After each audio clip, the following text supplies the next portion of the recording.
Character. Character is one of the greatest motive powers in the world. In its noblest embodiments, it exemplifies human nature in its highest forms, for it exhibits man at his best. It is the cornerstone of individual greatness, the Doric and splendid column of the majestic structure of a true and dignified man, who is at once a subject and a king. Character is to a man what the flywheel is to the engine. By the force of its momentum, it carries him through times of temptation and trial. It steadies him in times of popular excitement and tumult, and exerts a guiding and controlling influence over his life. There are trying and perilous circumstances in life which show how valuable and important a good character is. It is a strong and sure staff of support when everything else fails. In the crisis of temptation, in the battle of life, when the struggle comes either from within or without, it is our strength, heroism, virtue, and consistency, our character, in short, which defends and secures our happiness and honor. And if they fail us in the hour of need, in the season of danger, all may be irretrievably lost, and nothing left us except vain regrets and penitential tears. Character is power, character is influence, and he who has character, though he may have nothing else, has the means of being eminently useful, not only to his immediate friends, but to society, to the Church of God, and to the world. When a person has lost his character, all is lost. All peace of mind, all complacency in himself are fled forever. He despises himself. He is despised by his fellow men.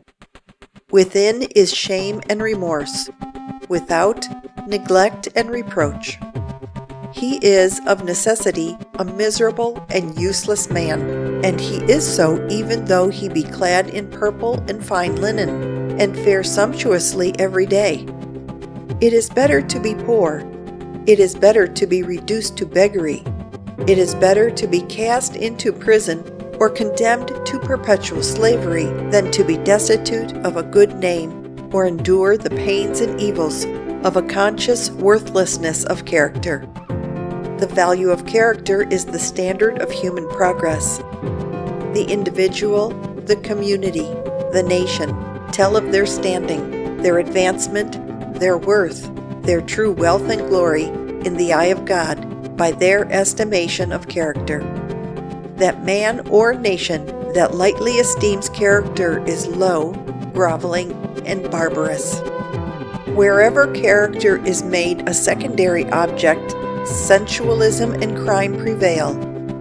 He who would prostitute character to reputation is base. He who lives for anything less than character is mean. He who enters upon any study, pursuit, amusement, pleasure, habit, or course of life without considering its effect upon his character is not a trusty or an honest man. He whose modes of thought, states of feeling, everyday acts, common language, and whole outward life are not directed by a wise reference to their influence upon his character is a man always to be watched. Just as a man prizes his character, so is he. There is a difference between character and reputation. Character is what a man is. Reputation is what he is thought to be. Character is within. Reputation is without. Character is always real. Reputation may be false. Character is substantial and enduring. Reputation may be vapory and fleeting. Character is at home. Reputation is abroad. Character is in a man's own soul. Reputation is in the minds of others. Character is the solid food of life. Reputation is the dessert. Character is what gives a man value in his own eyes. Reputation is what he is valued at in the eyes of others. Character is his real worth. Reputation is his market price. A man may have a good character and a bad reputation. Or, a man may have a good reputation and a bad character, as we form our opinion of men from what they appear to be and not from what they really are. Most men are more anxious about their reputation than they are about their character. This is not right. While every man should endeavor to maintain a good reputation, he should especially labor to possess a good character. Our true happiness depends not so much on what is thought of us by others as on what we really are in ourselves. Men of good character are generally men of good reputation, but this is not always the case, as the motives and actions of the best of men are sometimes misunderstood and misrepresented. But it is important, above everything else, that we be right and do right, whether our motives and actions are properly understood and appreciated or not. Nothing can be so important to any man as the formation and possession of a good character. Character is of slow but steady growth, and the smallest child and the humblest and weakest individual may attain heights that now seem inaccessible by the constant and patient exercise of just as much moral power as, from time to time, they possess. The faithful discharge of daily duty, the simple integrity of purpose and power of life that all can attain with effort, contribute silently but surely to the build-up of a moral character that knows no limit to its power, no bounds to its heroism.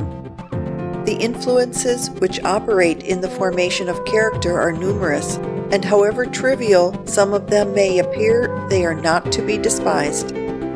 The most powerful forces in nature are those that operate silently and imperceptibly. This is equally true of those moral forces which exert the greatest influence on our minds and give complexion to our character. Among the most powerful are early impressions, examples, and habits. Early impressions, although they may appear to be but slight, are the most enduring and exert a great influence on life. The tiniest bit of public opinion sown in the minds of children in private life afterwards issue forth to the world and become its public opinions, for nations are gathered out of nurseries. By repetition of acts, the character becomes slowly but decidedly formed. The several acts may seem in themselves trivial, but so are the continuous acts of daily life. Our minds are given us, but our characters we make. The full measure of all the powers necessary to make a man are no more a character than a handful of seeds is an orchard of fruits. Plant the seeds and tend them well, and they will make an orchard. Cultivate the powers and harmonize them well, and they will make a noble character. The germ is not the tree, the acorn is not the oak. Neither is the mind a character. God gives the mind, man makes the character. Mind is the garden, character is the fruit. Mind is the white page, character is the writing we put on it. Mind is the metallic plate, character is our engraving thereon. Mind is the shop, the counting room, character is our profits on the trade. Large profits are made from quick sales and small percentage.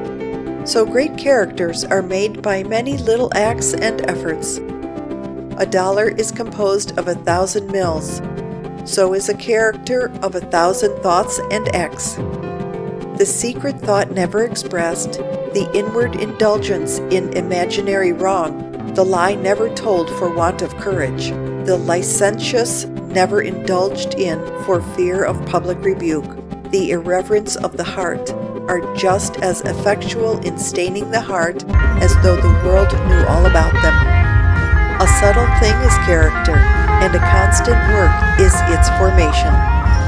Whether it be good or bad, it has been long in its growth, and is the aggregate of millions of little mental acts. A good character is a precious thing, above rubies, gold, crowns, or kingdoms, and the work of making it is the noblest labor on earth. A good character is in all cases the fruit of personal exertion. It is not an inheritance from parents. It is not created by external advantages. It is no necessary appendage of birth, wealth, talents, or station, but it is the result of one's own endeavors. All the variety of minute circumstances which go to form character are more or less under the control of the individual. Not a day passes without its discipline, whether for good or for evil. There is no act, however trivial, but has its train of consequences, as there is no hair, however small, but casts its shadow. Not only is character of importance to its possessor as the means of conferring upon him true dignity and worth, but it exerts an influence upon the lives of all within its pale, the importance of which can never be overestimated. It might better be called an effluence, for it is constantly radiating from a man, and then most of all when he is least conscious of its emanation. We are molding others wherever we are. Books are only useful when they are read. Sermons are only influential when they are listened to. But character keeps itself at all times before men's attention, and its weight is felt by everyone who comes within its sphere. Other agencies are intermittent, like the revolving light which, after a time of brightness, goes out into a period of darkness. But character is continuous in its operations, and shines with the steady radiance of a star. A good character is therefore to be carefully maintained for the sake of others, if possible, more than ourselves. It is a coat of triple steel, giving security to the wearer, protection to the oppressed, and inspiring the oppressor with awe. Every man is bound to aim at the possession of a good character as one of the highest objects of his life. His very effort to secure it by worthy means will furnish him with a motive for exertion, and his idea of manhood, in proportion as it is elevated, will steady and animate his motives.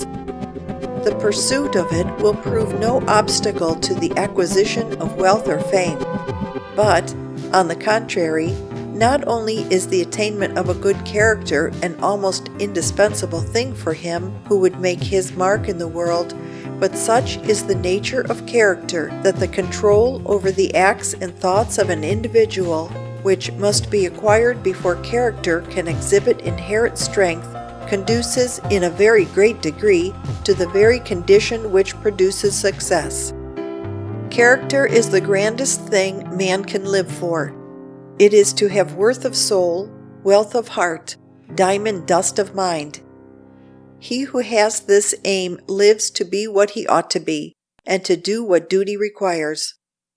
To him comes fame, delighted to crown him with her wreaths of honor. Sum it up as we will, character is the great desideratum of human life. This truth, sublime in its simplicity and powerful in its beauty, is the highest lesson of religion, the first that youth should learn, and the last that age should forget.